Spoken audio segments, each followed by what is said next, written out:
السلام علیکم ورحمۃ اللہ وبرکاتہ۔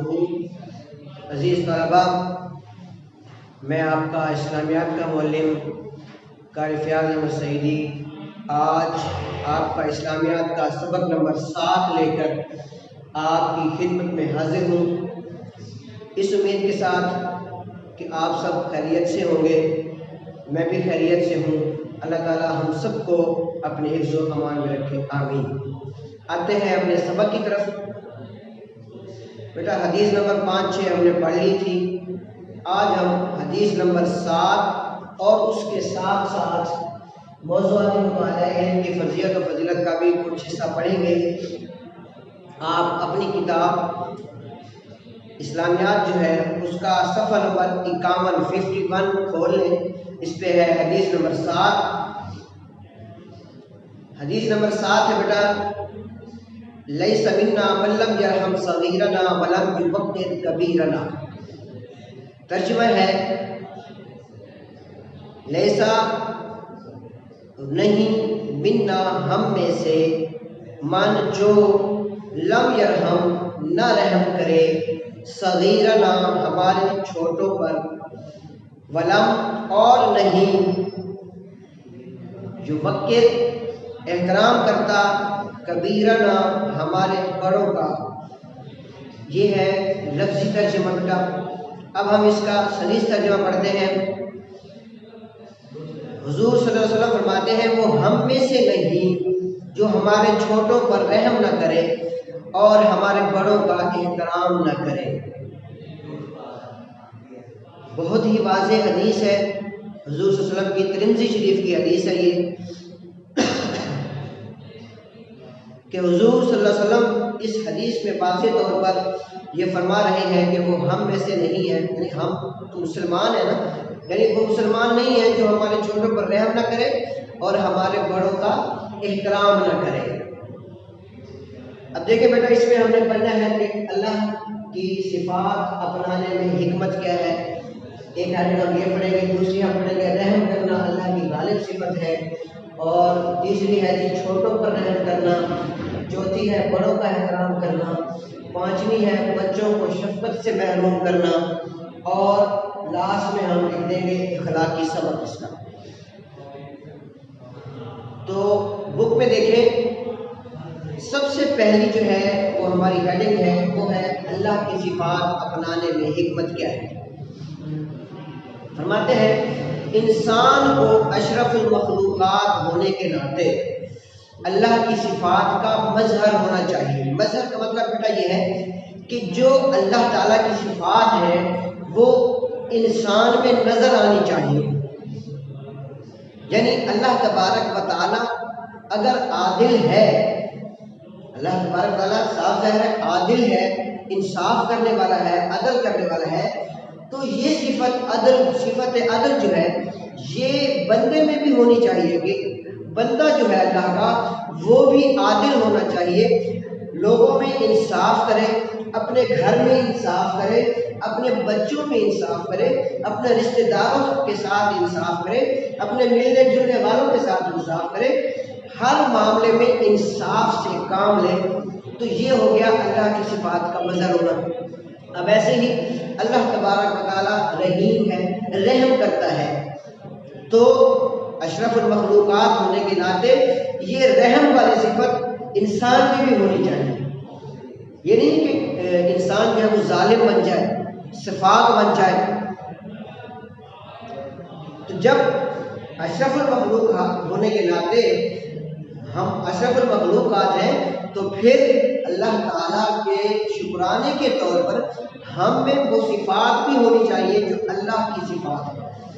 تو ہمیں بھی رحم کرنا چاہیے، خاص طور پر بچوں کے ساتھ بچوں پر رحم کرنا چاہیے، پڑوسیوں کے ساتھ رحم کا معاملہ کرنا چاہیے، رشتہ داروں کے ساتھ رحم کا معاملہ کرنا چاہیے، دوست احباب کے ساتھ اس کا رحم کا معاملہ کرنا چاہیے۔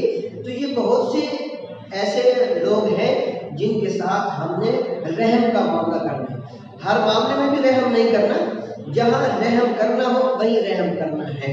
یعنی یہ نہیں ہے کہ بچہ جو اسکول نہیں جاتا تو آپ رحم کا معاملہ شروع کر دیں اور اسے ٹھیک ہے وہ کہتا ہے میں اسکول نہیں جاتا تو آپ بھی کہیں ٹھیک ہے آپ اسکول نہ جائیں میں آپ پر رحم کر رہا ہوں. نہیں, بچہ کہے کہ جی میں نے نماز نہیں پڑھنی, میں نے قرآن پاک نہیں پڑھنا, تو ادھر اس ایسے معاملات میں جہاں بچے کی زندگی کا خطرہ ہو تو وہاں رحم نہیں کرنا, باقی معاملات میں رحم والا معاملہ کرنا ہے. تو فرماتے ہیں انسان کو اشرف المخلوقات ہونے کے ناطے اللہ کی صفات کا مظہر ہونا چاہیے. اس بنا پر انسان سے یہ توقع کی گئی ہے کہ وہ اپنے خالق کی صفات پیدا کرے, اپنے اندر اپنے خالق کی صفات پیدا کرے اور اپنے قول و فعل سے ان کا اظہار بھی کرے, اپنی بات سے, اپنے کاموں سے. قول کا معنی باتوں سے اور فعل کا معنی اپنے کاموں سے اس بات کا اظہار بھی کرے, نظر بھی آئے کہ واقعی انسان جو ہے اس میں اللہ کی صفات پائی جا رہی ہے. مثلا اللہ تعالیٰ کی صفت ہے کہ وہ عادل ہے, اس لیے انسان بھی عدل و انصاف کو لازم پکڑے, انسان بھی عدل و انصاف کرے. اللہ تعالیٰ درگزر کرتا ہے, انسان کو بھی چاہیے کہ وہ ایک دوسرے کی خطاؤں اور غلطیوں سے درگزر کرے, معافی کا معاملہ اپنائے. اب دیکھیں جی دوسرا جو ہے ہمارے پاس ہیڈنگ ہے رحم کرنا اللہ کی غالب صفت ہے. رحم کرنا اللہ تعالیٰ کی سب سے غالب صفت ہے. اللہ تعالیٰ کے 99 نام ہیں یا اس سے بھی زیادہ ہیں, اتنے بھی ہیں, یہ اللہ تعالیٰ کے صفاتی نام ہیں. اللہ کا ذاتی نام صرف اللہ ہے, اللہ کا ذاتی نام ہے, باقی سب اس کے صفات ہیں. تو رحیم جو ہے یعنی رحم کرنے والا یہ بھی اس کی صفت ہے, عدل کرنے والا یہ بھی اس کی صفت ہے, شاہد یہ بھی اس کی صفت ہے. تو بہرحال ان سب صفات میں رحیم یعنی رحم کرنا یہ اللہ کی باقی صفات پر سب سے غالب صفت ہے. اللہ اگر قہار و جبار ہے, غصے والا ہے, وہی اللہ تبارک و تعالی رحیم بھی ہے, کریم بھی ہے, مہربان بھی ہے, اور اپنے رب پر تو اللہ تعالیٰ بہت زیادہ مہربان ہے. تو دیکھیے رحم کرنا اللہ کی سب سے غالب صفت ہے. نبی کریم صلی اللہ علیہ وآلہ وسلم کی اس حدیث میں خاص طور پر اس صفت رحمت پر زور دیا گیا ہے کہ چھوٹوں پر رحم کریں اور بڑوں کا احترام کریں. رحم کے زیادہ حقدار کون ہوتے ہیں؟ رحم کے زیادہ حقدار چھوٹے ہوتے ہیں, بچے ہوتے ہیں, اور بالعموم عام طور پر بڑے عزت اور تکریم کے حقدار ہوتے ہیں. اس لیے نبی کریم صلی اللہ علیہ وسلم نے اتنی تاکید کے ساتھ ارشاد فرمایا ہے کہ جو ہمارے چھوٹوں پر رحم نہیں کرتا اور بڑوں کی عزت نہیں کرتا وہ ہم میں سے نہیں. وہ ہم میں سے نہیں کا کیا مطلب ہے؟ یعنی آپ فرما رہے ہیں وہ میرے سایہ شفقت سے محروم رہے گا. یعنی قیامت کے دن جب نامہ اعمال تل رہے ہوں گے, میزان لگا ہوگا, عدالت لگی ہوگی, اس وقت جو آپ صلی اللہ علیہ وسلم نے رحم کا معاملہ فرمانا ہے وہ رسول اللہ صلی اللہ علیہ وسلم وہ شفقت جو فرمائیں گے جو چھوٹوں پر رحم نہیں کرتا تو وہ حضور صلی اللہ علیہ وسلم کی اس شفقت سے محروم ہو جائے گا. نبی کریم صلی اللہ علیہ وسلم کی صفت رحمت للعالمین خاص طور پر بیان ہوئی ہے جبکہ اللہ تعالیٰ ارحم الراحمین ہے, سب سے زیادہ رحم کرنے والا ہے اللہ تعالیٰ. اور حضور صلی اللہ علیہ وسلم کی صفت رحمت للعالمین کہ آپ صلی اللہ علیہ وسلم تمام جہانوں کے لیے رحمت بنا کر بھیجے گئے. وما ارسلناک ارسلناک الا رحمۃ للعالمین۔ اللہ تبارک و تعالیٰ نے قرآن پاک میں فرمایا کہ نبی صلی اللہ علیہ وسلم ہم نے آپ کو تمام جہانوں کے لیے رحمت بنا کر بھیجا۔ مہربانوں میں سے سب سے زیادہ مہربان اللہ تبارک و تعالیٰ ہے۔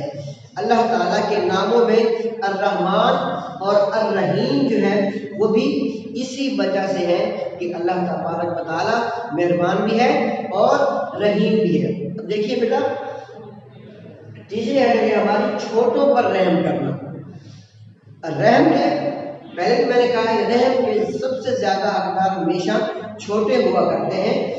بچوں کو مناسب تعلیم و تربیت سے محروم رکھنا، انہیں شفقت سے محروم رکھنا ہے۔ بچوں پر رحم کرنے کا مطلب یہ ہے کہ انہیں مناسب جتنا آپ انہیں اچھی تعلیم دے سکتے ہیں انہیں تعلیم دلوائیں، انہیں شعور دلائیں، جہالت کے اندھیروں سے اسے نکالیں۔ رسول اللہ صلی اللہ علیہ وسلم نے تعلیم پر بہت زیادہ زور دیا ہے۔ آپ صلی اللہ علیہ وسلم کا فرمان ہے طلب العلم فریضۃ علی کل مسلم، کہ علم کا طلب کرنا ہر مسلمان مرد اور عورت پر فرض ہے۔ تو بچوں کو ہم جب تعلیم دلوائیں گے تو اس حدیث پر بھی عمل ہو جائے گا، طلب العلم فریضۃ علی کل مسلم والی حدیث پر بھی عمل ہو جائے گا، اور جو بچوں پر شفقت کا معاملہ کرنے والی بات ہے، اس حدیث میں رحم کرنے والی بات ہے، تو اس حدیث پر بھی عمل ہو جائے گا۔ اب دیکھیے ہمارے معاشرے میں ظلم ہی ہے کہ ان کی تعلیم و تربیت کی بجائے، بچوں کی تعلیم و تربیت کی بجائے انہیں چھوٹی سی عمر میں جسمانی مشقت کے کاموں میں لگا دیا جاتا ہے۔ بہت سے لوگ اب بھی غریب ہیں بیچارے، جن کا گھر کا خرچہ چلانا بہت مشکل ہوتا ہے، تو وہ اپنے چھوٹے بچوں کو یا کسی کے گھر میں کام پر لگا دیتے ہیں یا کسی ہوٹل پر، یا چھوٹا سا کوئی ٹھیلا لگا کے دے دیتے ہیں کہ تم یہ چھولے بیچو، یا کوئی اور کام ہنر سکھانے پہ لگا دیتے ہیں کہ چلو اس کا استاد اس کو ہفتے میں کچھ نہ کچھ 100 200 400 500 دے دے گا تو ہمارا گھر کا سرکٹ چل جائے گا۔ یعنی مشقت کی محنت کے کاموں میں لگا دیتے ہیں اور پڑھائی سے، علم کی دولت سے محروم کر دیتے ہیں۔ رسول اللہ صلی اللہ علیہ وسلم کی طرف سے سنائی گئی وعید ہے، یہ بری خبر ہے جس سے بچنے کے لیے ضروری ہے کہ ہم بچوں کی مناسب تعلیم اور ضروری تربیت کا فرض جو ہے وہ پورا کریں۔ آگے دیکھیں بیٹا، چوتھی ہماری ہیڈنگ ہے بڑوں کا احترام کرنا۔ بڑوں کا احترام کیا ہے جی؟ عمر میں بڑے لوگ، مثلا والدین ہیں، ماں باپ، اساتذہ ہیں، آپ نے جن کے پاس قرآن پاک پڑھا یا اسکول میں پڑھا، کالجز میں پڑھا، یونیورسٹیز میں پڑھا، جہاں بھی پڑھا، یا آپ نے کوئی کسی استاد سے ہنر سیکھا، کوئی فن سیکھا، وہ بھی آپ کا استاد ہے۔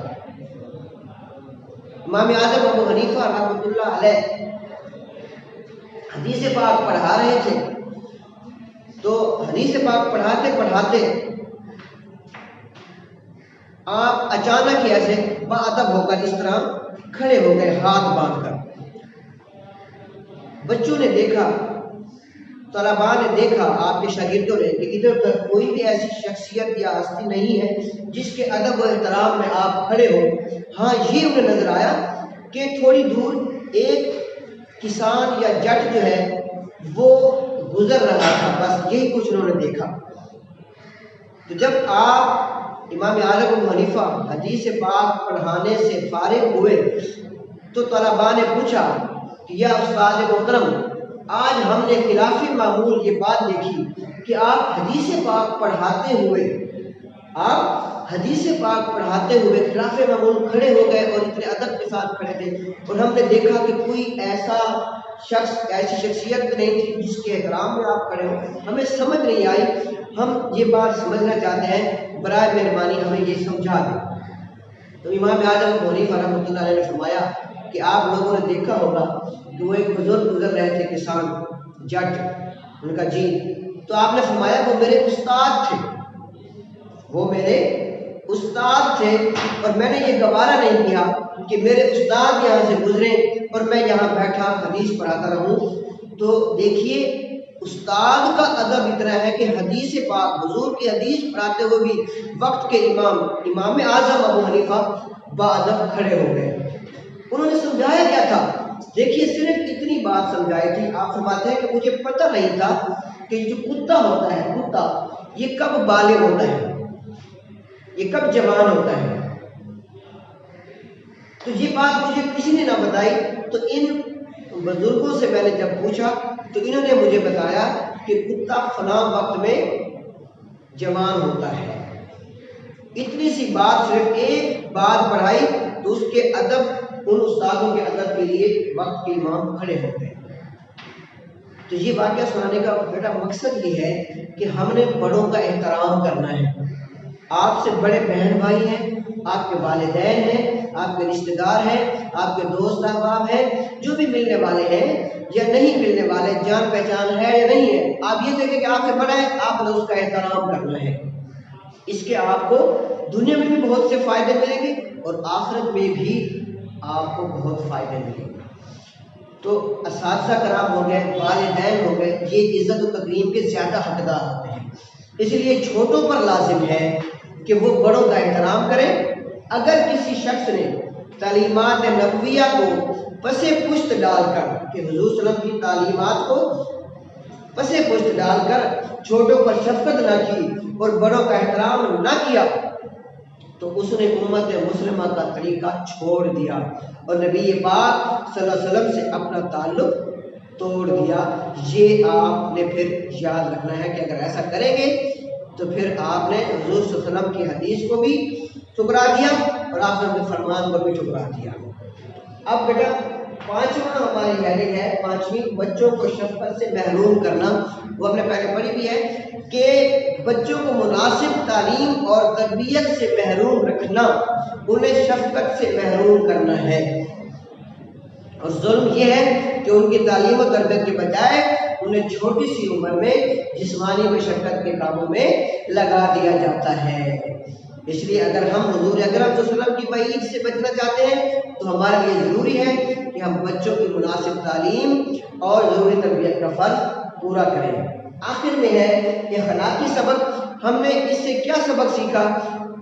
میرے خیال میں ہم نے اس سے یہ سبق سیکھا کہ انسان کو اشرف المخلوقات ہونے کے ناطے ایک تو اللہ کی صفات کا مظہر ہونا چاہیے، جو صفات اللہ کی ہیں وہ اس انسان میں ہونی چاہیے، اور دوسرا ہمیں اس حدیث کے مطابق چھوٹوں پر رحم کا معاملہ کرنا چاہیے، شفقت کا معاملہ کرنا چاہیے، اپنے بچوں کو تعلیم و تربیت سے محروم نہیں رکھنا چاہیے، اور اپنے بزرگوں کا احترام کرنا چاہیے، ان کا ادب کرنا چاہیے، ان سے دعائیں لینی چاہیے۔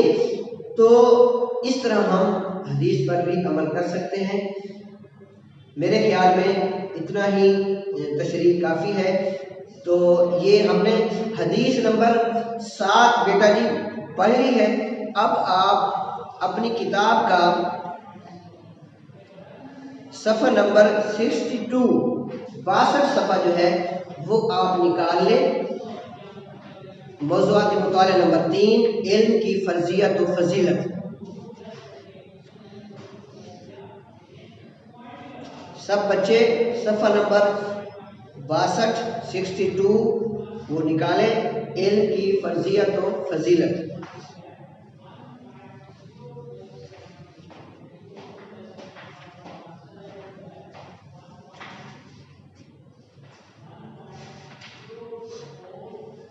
دیکھیے بیٹا، علم کے معنی ہے جاننا اور آگاہ ہونا۔ علم کے معنی یعنی لغوی معنی ہے جاننا اور آگاہ ہونا۔ علم جو ہے وہ عربی زبان کا لفظ ہے، علم عربی زبان کا لفظ ہے اور اس کے معنی ہے جاننا اور آگاہ ہونا۔ علم کا اصطلاحی معنی کیا ہے جی؟ علم کا اصطلاحی معنی ہے مخفی چیزوں کا ادراک۔ مخفی کا معنی چھپی ہوئی چیزیں، ادراک کا معنی ہوتا ہے معلوم کر لینا، جان لینا۔ یعنی اشیاء کی کمیت یعنی مقدار اور کیفیت کو جاننا، اس کی مقدار اور حالت کو جان لینا، یہ اصطلاح میں علم کہلاتا ہے۔ ایک چیز بیٹا میری آپ یاد رکھیں، غور سے سنیں کہ یہ جو آپ کا موضوعاتی مطالعہ نمبر 3 ہے، علم کی فرضیت و فضیلت، اس کی جو سوال ہے وہ 3 ہیں۔ پہلا سوال ہے قرآن کی روشنی میں علم کی اہمیت بیان کریں، دوسرا ہے احادیث کی روشنی میں علم کی اہمیت بیان کریں، اور تیسرا سوال ہے قرآن و حدیث کی روشنی میں علم کی اہمیت اور فرضیت۔ تو بیٹا آپ کے ٹیسٹ میں یا پیپر میں یا راؤنڈ ٹیسٹ میں، جو بھی آپ کا ٹیسٹ ہے یا امتحان ہے، بورڈ کا امتحان ہے، اس میں جو بھی سوال آئے تو چاہے پہلا سوال آئے، چاہے دوسرا آئے، چاہے تیسرا آئے، جو بھی آئے گا، آپ نے سب سے پہلے علم کا لغوی معنی اور علم کا اصطلاحی معنی لازمی لکھنا ہے۔ جہاں سے آپ نے سٹارٹ پکڑنا ہے، شروع آپ کہاں سے، پہلا سوال ہے تو آپ نے شروع کرنا ہے علم کے لغوی معنی، ہیڈنگ دینی ہے، پھر لکھنا ہے علم کے اصطلاحی معنی۔ اگر دوسرا سوال آتا ہے تو پھر بھی یہی دونوں چیزیں لکھنی، اور اگر تیسرا سوال آتا ہے تو بھی آپ نے یہی دونوں چیزیں لکھنی ہے، علم کا لغوی معنی اور علم کا اصطلاحی معنی لازمی لکھنا۔ یہ بات آپ یاد رکھیں، اگر آپ نہیں لکھیں گے اسکول کے ٹیسٹ میں، کلاس ٹیسٹ میں یا راؤنڈ ٹیسٹ میں، اگر آپ یہ والی چیز نہیں لکھیں گے علم کا لغوی اور اصطلاحی معنی، تو آپ کا 1 نمبر تو لازمی کٹ جائے گا، پھر آپ ہم سے گیلا نہ کیجیے گا کہ میرا نمبر کٹ گیا۔ اب آگے ہے جی علم کی اہمیت قرآن کی روشنی میں۔ دیکھیں اللہ تعالیٰ کے اپنے بندوں پر بے حد احسانات ہیں، بہت زیادہ احسانات ہیں، کروڑوں احسانات ہیں۔ اب میں آپ کو قرآن کی آیت پڑھ کے سناتا ہوں، وَإِن تَعُدُّوا نِعْمَتَ اللَّهِ لَا تُحْصُوهَا۔ اللہ فرماتا ہے اور اگر تم اللہ کی نعمتوں کو، اللہ کے احسانات کو شمار کرنا چاہو، لا تحصوها، تو تم شمار نہیں کر سکتے، اتنے زیادہ اللہ کے احسان ہیں اپنے بندوں کو۔ ان میں ایک احسان علم ہے جو اس نے اپنے بندوں کو عطا کیا۔ اپنے انسان، ہر انسان اپنے جسم کو دیکھ لے، کتنی زیادہ اللہ تبارک و تعالیٰ نے نعمتیں آپ کے جسم میں رکھی۔ ہر ایک نعمت اتنی قیمتی ہے کہ اگر آپ کو یہ کہا جائے کہ یہ 2 آنکھیں مجھے دے دو اور دنیا کی دولت قارون کا خزانہ ہم سے لے لو، کیا آپ دے دیں گے؟ تو لازماً آپ کا جواب نہیں بھی ہوگا کہ مجھے دولت نہیں چاہیے، مجھے یہی نعمت آنکھیں چاہیے، ایسے ہی زبان ہے، ایسے ہی ناک ہے، ایسے ہی دماغ ہے، ہاتھ ہے، پاؤں ہے۔ تو علم بھی اسی طرح ایک بہت بڑی دولت ہے جو اللہ نے اپنے بندوں کو عطا کی ہے۔ اور رسول اللہ صلی اللہ علیہ وسلم پر جو پہلی وحی نازل ہوئی غار حرا میں، وہ بھی علم پر تھی۔ دیکھیے بیٹا، اسلام ایک مکمل ضابطۂ حیات ہے، زندگی کے ہر شعبے میں ہماری رہنمائی کرتا ہے۔ اسلام علم کے حصول پر زور دیتا ہے کہ علم حاصل کرو۔ دیکھیے پہلی وحی قرآن مجید کی پہلی وحی میں اقرا پڑھنے کا ذکر ہے، پڑھنا علم کا حصہ ہے۔ اللہ تبارک و تعالیٰ کا ارشاد ہے، اقرا بسم ربک الذی خلق، خلق الانسان من علق، اقرا وربک الاکرم الذی علم بالقلم علم الانسان ما لم یعلم۔ سورۃ العلق آیت نمبر 1 تا 5۔ تو پہلی وحی کی جو آیات ہیں وہ 5 ہے، یہ آپ یاد رکھ لیں گے۔ آپ کا MC کچھ بھی آ سکتا ہے کہ پہلی وحی کی آیات کی تعداد ہے 2 4 5 6، جو بھی آپشن ہے آپ دیکھ لیں، 5 آیات ہیں۔ تو آپ نے یاد رکھ لینا ہے جو حضور صلی اللہ علیہ وسلم پر پہلی وحی نازل کی گئی، اس کی آیات کی تعداد ہے 5۔ ترجمہ کیا ہے اس کا؟ ترجمہ ہے بیٹا اپنے پروردگار کا نام لے کر پڑھیے، اقرأ باسم ربک الذی خلق، اپنے پروردگار کا نام لے کر پڑھیے جس نے پیدا کیا، خلق الانسان من علق، جس نے انسان کو خون کی پھٹکی سے بنایا، یعنی جمے ہوئے خون سے۔ اقرأ وربک الاکرم، پڑھیے اور آپ کا پروردگار بڑا کریم ہے۔ الذی علم بالقلم، جس نے قلم کے ذریعے علم سکھایا۔ علم الانسان ما لم یعلم، انسان کو وہ باتیں سکھائیں جن کا اس کو علم نہ تھا۔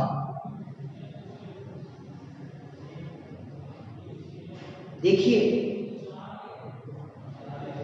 اللہ کے نزدیک ایمان ایک بہت بڑی نعمت ہے۔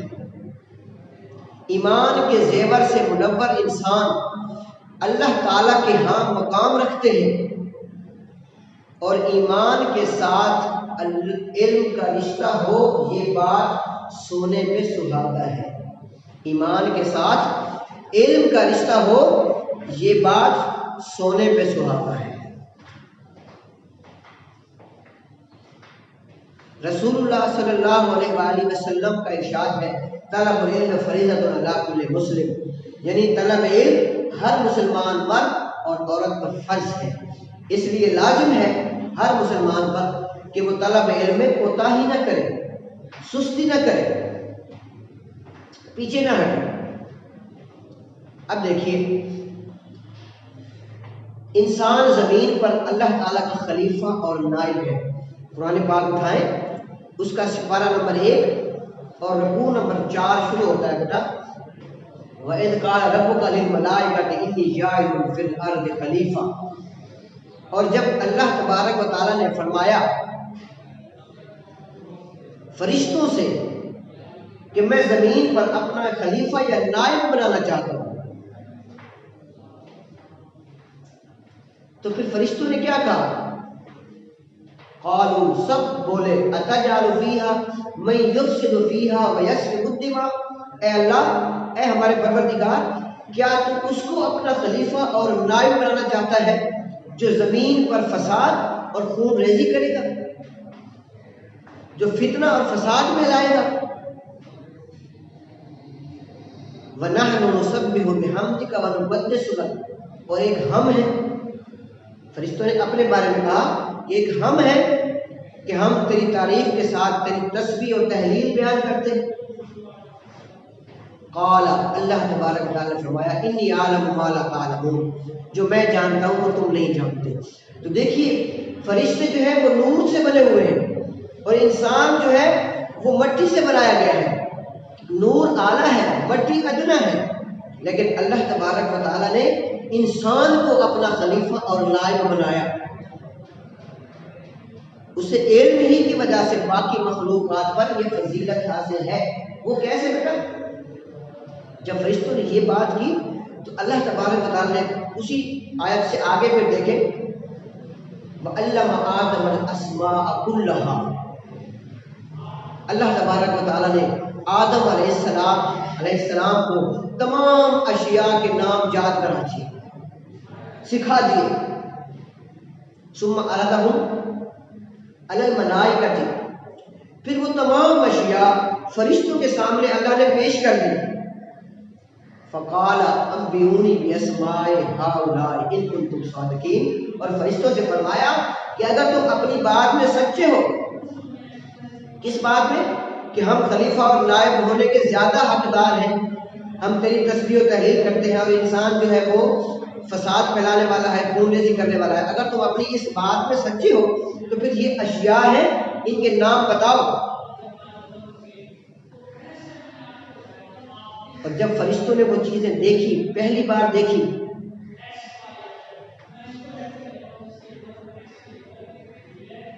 تو پھر انہوں نے کہا، بیک زبان ہو کر کہا انی لا اعلم، ہم یہ تو نہیں جانتے۔ جب انہوں نے انکار کر دیا کہ ہم نہیں جانتے تو اللہ تبارک و تعالیٰ نے آدم علیہ السلام کے سامنے وہ چیزیں رکھی، تو آدم علیہ السلام نے سب کے نام بتا دیے۔ تو اب اس امتحان میں آدم علیہ السلام جو ہے وہ بازی لے گئے اور فرشتوں کو ان چیزوں کے نام نہیں آئے. تو اللہ نے فرمایا دیکھا میں نے نہیں کہا تھا کہ جو میں جانتا ہوں وہ تم نہیں جانتے. تو اسی علم کی بنا پر انسان کو فرشتوں پر فضیلت ملی. علم ہی کی وجہ سے فرشتوں نے پھر حضرت آدم علیہ السلام کو سجدہ کیا اللہ کے حکم سے. اس سے واضح ہوا کہ علم انسان کے لیے عظمت کی بنیاد ہے. نبی اکرم صلی اللہ علیہ وسلم نے اپنے بارے میں فرمایا انما بعثت معلما، میں معلم بنا کر بھیجا گیا ہوں. آپ صلی اللہ علیہ وسلم اپنے علم میں اضافے کے لیے یہ دعا فرمایا کرتے تھے رب زدنی علما، کہ اے میرے رب میرے علم میں اضافہ فرما. اور پھر دیکھیے حضور علیہ السلام نے علم کی اشاعت میں کتنا کام کیا. علم کی اشاعت کے سلسلے میں نبی اکرم صلی اللہ علیہ وسلم کی کوششوں کا اس بات سے اندازہ لگایا جا سکتا ہے کہ غزوہ بدر کے بعد جو کافر قیدی آزاد ہونے کے لیے فدیہ نہ دے سکے تو آپ صلی اللہ علیہ وسلم نے ان سے فرمایا کہ وہ 10 مسلمان بچوں کو لکھنا اور پڑھنا سکھا دے تو انہیں آزاد کر دیا جائے. فدیہ کا معنی ہوتا ہے بیٹا بدلہ، یعنی جو کافر فدیہ نہیں دے سکتے یعنی اپنی آزادی کا بدلہ نہیں دے سکتے تو وہ 10 مسلمان بچوں کو لکھنا پڑھنا سکھا دے تو انہیں آزادی دے دی جائے. آپ صلی اللہ علیہ وسلم نے خواتین کو بھی علم حاصل کرنے کی تاکید فرمائی. آپ صلی اللہ علیہ وسلم نے فرمایا کہ طلب علم ہر مسلمان پر فرض ہے خواہ وہ مرد ہو یا عورت. اسی طرح آپ صلی اللہ علیہ وسلم نے یہ بھی فرمایا کہ علم اور حکمت مومن کی متاع گم گشتہ ہے. متاع کا مطلب ہوتا ہے ساز و سامان، گم گشتہ گم کیا ہوا، یعنی کہ ایک ہمارا ایسا سامان تھا جو ہم سے گم ہو گیا تھا، اب جب ہم اس کو حاصل کریں گے تو سمجھے وہ ہمیں مل گیا. ہمارا گم شدہ سامان جو تھا وہ ہمیں مل گیا. جہاں سے بھی آپ کو وہ میسر آتا ہے، جہاں سے بھی علم حاصل آپ کو ملتا ہے اس کو حاصل کرنے کی کوشش کریں کیونکہ آپ ہی اس کے سب سے زیادہ حقدار ہیں. تو بیٹا آج کا یہ ہمارا سبق ہے حدیث نمبر 7 ترجمہ اور تشریح اور علم کے فضیلت و فضیلت صفحہ نمبر 62. یہ آپ نے اورل لرن کرنا ہے اور اس کی آج بھی کر کے آپ کو مجھے سینڈ کرنی ہے. میں ڈائری آپ کو دے رہا ہوں یا آپ ڈائری لکھ لیں.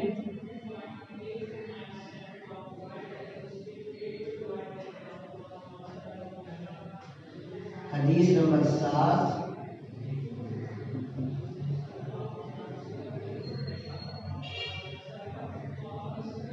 ترجمہ و تشریح پلس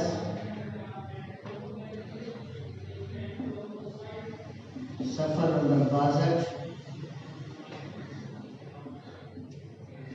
اورل لرن پلس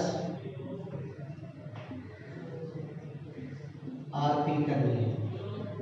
آج تک کے لیے اتنا ہی. اپنا خیال رکھیے گا. اللہ حافظ. السلام علیکم ورحمۃ اللہ وبرکاتہ.